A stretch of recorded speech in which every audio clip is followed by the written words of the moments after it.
Introduction to Computing. Key components of computer system operating system.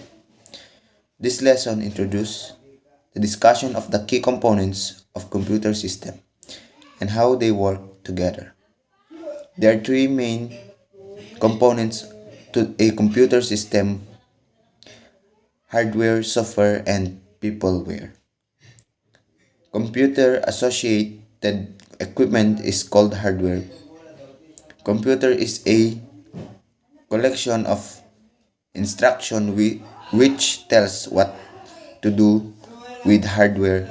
However, peopleware are the most important component of computer system.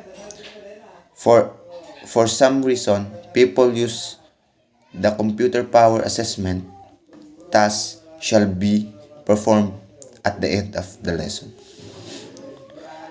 Learning content, hardware, software, humanware, major function of operating system, type of operating system, different types of operating system. Intended learning outcomes. Explain the key components of computer system. Classify the components of computer system. Distinguish the difference between the hardware, software, and humanware. Define operating system.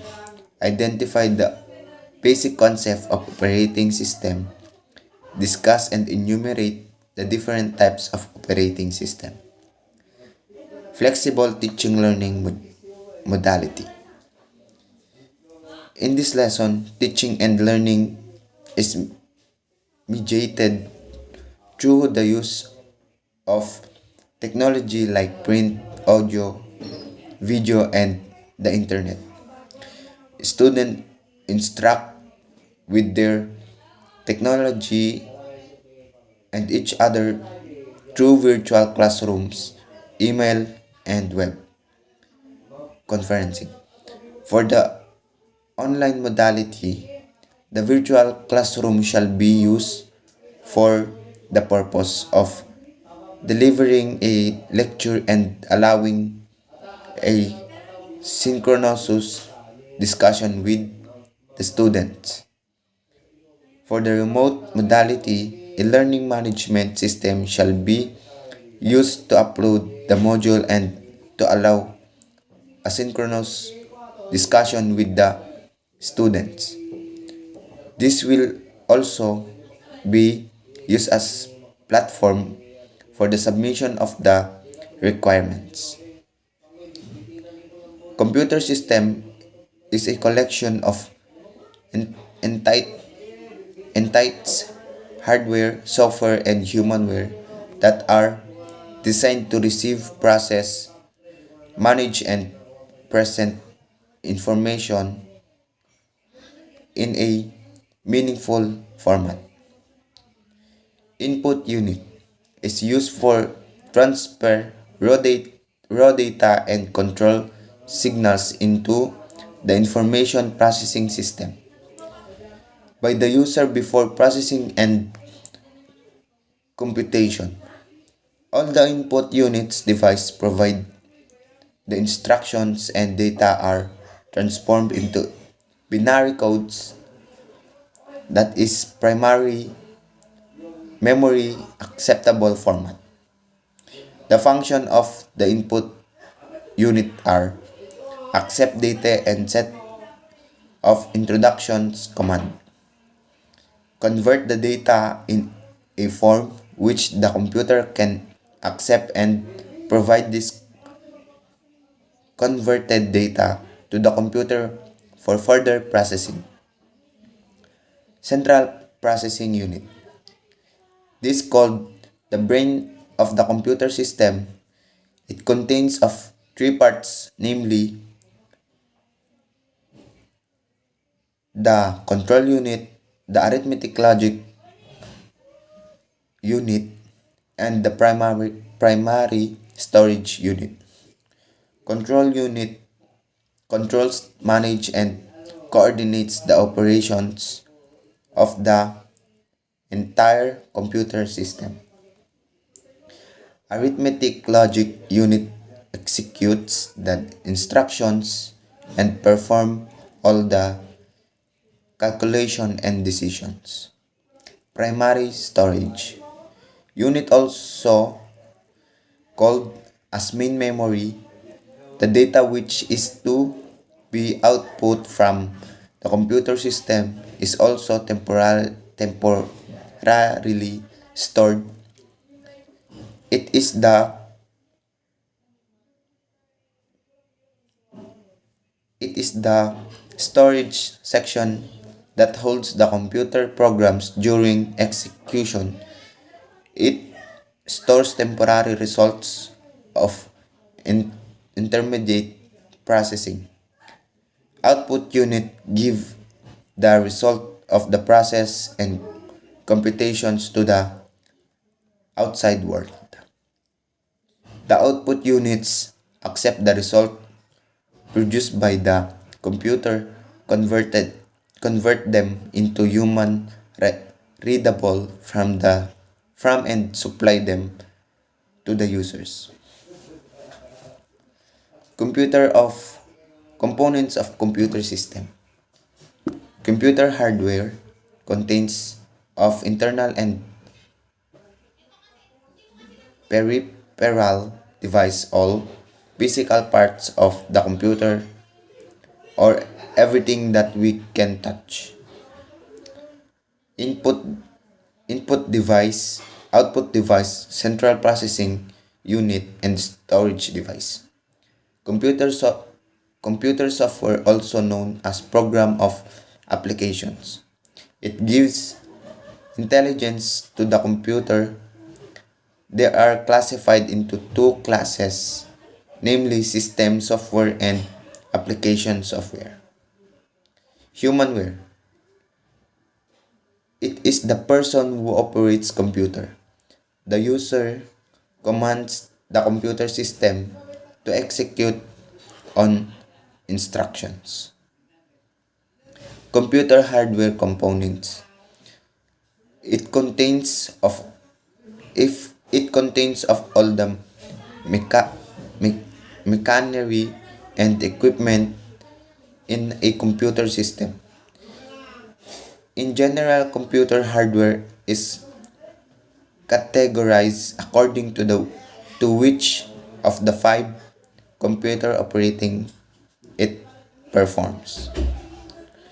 Input device, processing device, storage device, output device. Input device is any electronics device connected to a computer that produce input signals. It is also used to enter the data and instruction into computer. It it translates data from form that humans understand to one that the computer can work with. Classification to input device. Input device for text and images. Keyboard, scanner, optical mark, graphic table, digital camera. Input device for audio, microphone, recording MIDI, keyboard. List of input device for audio. Input device for video, webcam, CCTV, camera, digital video camera. Pointing device, mouse, trackball, touchpad, joystick. Output device, hardware that it capable of delivering or showing informations to one or more user at output device displays, prints, and present the results of computers. After processing the inputted data, the computer will gives it output. This output can be in two different formats: soft copy, visual monitor or sound speakers; hard copy, output on a tangible, something you can touch, such as print printer print out.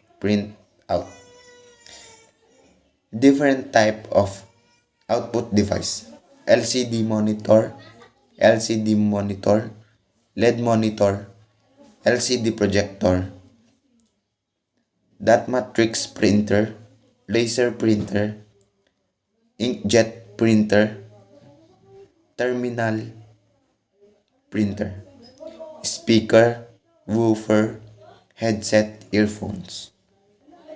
Storage device: it is in any hardware device that is used for storing, porting, and extracting data. Files: that objects it can hold the store information either temporarily and permanently, and can be internal or external to a computer. Type of computer storage: primary storage, secondary storage. Primary primary storage Primary storage is the main memory in a computer. It stores data and programs that can be accessed directly by the processor. There are two types of primary storage, which are RAM and ROM. The difference between RAM and ROM: random access memory, RAM. The difference between RAM and ROM: random access memory. RAM is an acronym for random access memory, which means the data and program in RAM can be read and written. RAM stores data during and after processing. RAM is also known as a working memory. The data in RAM can be read, retrieved, or written, stored. RAM is volatile, which means the programs and data in RAM are lost when the computer is powered off. A computer uses RAM to hold needed to complete tasks. This enables the CPU, central processing unit, to access instructions and data stored in the memory very quickly. Read-only memory, ROM. ROM is an acronym for read-only memory. The data or program in ROM can only be read but cannot be written at all. ROM is other type of memory permanently stored inside the computer. All the contents in ROM can be accessed and read but cannot be changed. ROM is non-volatile. It holds the program and data when the computer is powered off. Programs in ROM have been pre-recorded. It can only be stored by the manufacturer once and it cannot be changed. Secondary storage. Secondary storage is another alternative storage to save your work and documents. This can be removable internal or external. It is very useful to store programs and data for future use. It is non-volatile, which means that it doesn't not need power to maintain and information stored in it. It will store the information until it is erased.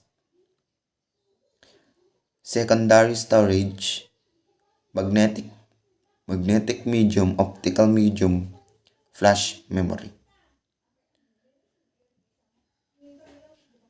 Type of secondary storage. Magnetic medium, it is a non-volatile storage medium. It can be any type of storage medium that utilize magnetic patterns to present information. Example of magnetic storage are magnetic disks, such a flop disk used for offline storage, hard disk used for secondary storage, and magnetic tape such as video cassette, audio storage, reel-to-reel tape, flop disk, hard disk, magnetic tape, video cassette. Optical medium. It is a non-volatile storage media, holds content in digital from the written and read by laser. This media includes various types of CDs and DVDs. CD, CD-ROM, DVD, CDR, CDRW, DVD-RW, DVD-RAM. Flash memory, it is a solid-state non-volatile writable memory that function like RAM and a hard disk drive. Flash memory store bits of electronic data in memory cells, just like a DRAM, dynamic RAM, but it also works like a hard disk drive that when the power is turned off, the data remains in the memory.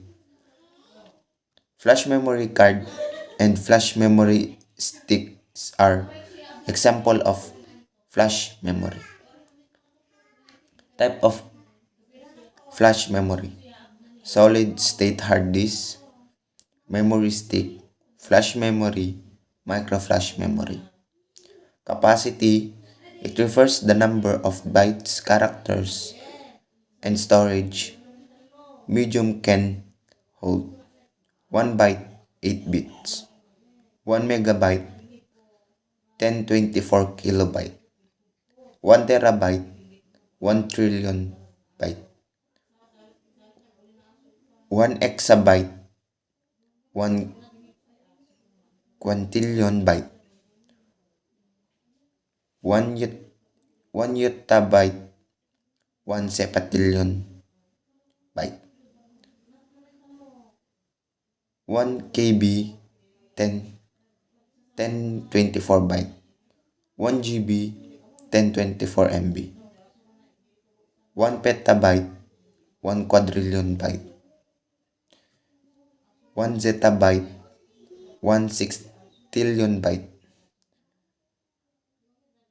1 septillion byte. System unit. The system unit is a box-like case that hosts the computer main hardware components. Part of a system unit: motherboard, mainboard. The motherboard is the main circuit board holding the integrated circuits for the Microprocessor memory. The motherboard also supports internal connectors for the hard disk drive and optical drive, CD and DVD.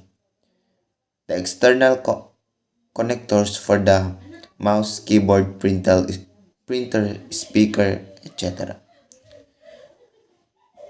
Hard, hard disk drive storage or HDD.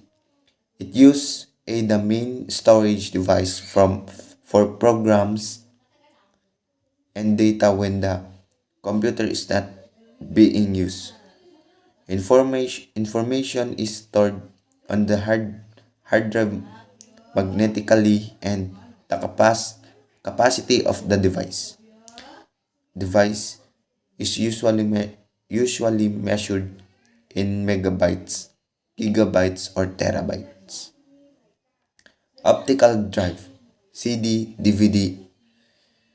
A DVD drive allows removable optical discs to be used to store information. Memory, RAM. Memory is the processor's working area and is here all operations actually take place while the computer is running. Memory is also called random access memory and consists of a small memory chip which fit into slots on the motherboard. Microprocessor central. Processing unit CPU. This is the computer on a chip and, and is the device which actually executes the instructions. Component of the CPU. Control unit coordinates control all parts of the computer system. Arithmetic logic unit perform arithmetic or logic operations. Registers temporarily store the most frequently used instructions and data. Computer power supply. This supply the electricity to all the parts in the computer. Heat sink fan. This sits on top of the CPU and draws heat up into the fins of the heat sink. And then the fan pulls air up and through the fins, cooling them. That is how the CPU stays cool. Otherwise, it would overheat and shut down the computer. Network card attached to the PCI peripheral component interconnect. Slot used for a broadband connection like cable or DSL. Sound card. It is a computer expansion card that facilitates the input and output of audio signals to end from a computer under control of computer program. Graphic card. It is it is an expansion card whose function is to generate the output image to a display. Chipset. It is collection of chips that provide the switching circuitry needed to move data throughout the computer. Cooling fan. Cooling fan is used for cooling purpose. CMOS battery. It provides CMOS with the power when the computer is turned off. All motherboard comes with a battery. This battery These batteries mount on the motherboard in one of three ways. The, ab- the absolute external battery, the most common onboard battery in and built-in battery. CMOS, complementary metal oxide semiconductor. IDE, integer drive electronics. Controlled controller, it is responsible for controlling the hard drive and CD-ROM. SATA, Serial Advanced Technology Attachment Control, major upgrade of IDE controller responsible for controlling the hard drive and CD-ROM. Computer software components. Computer software, it refers the set of computer programs, procedures that describe the programs, are how they are to be used. We can say that it is the collection of programs which increase the capabilities of hardware. Software guides the computer at every step where to start and stop during a particular job. The, the process of software development is called programming. Computer software is the generic term of organized collection of code representing instruction executed by a computer. Software is often written first as source code and then converted to binary format that is specific to the device on which the code will be executed. Categories of software. Computer software is normally classified into two broad categories: system software, application software. System software is responsible of controlling, integrating and managing the individual hardware components of a computer system so that the other software and the users of the system see it a functional unit without having to be concerned with the low level details such as transferring data from memory to disk or rendering text onto a display. These are general programs designed for performing tasks such as controlling all operations required to move data into the out of the computer. It communicates with printers, card reader, disks, tapes, etc. Monitor the use of various hardware like memory, CPU, etc. So without system software, it is impossible to operate your computer.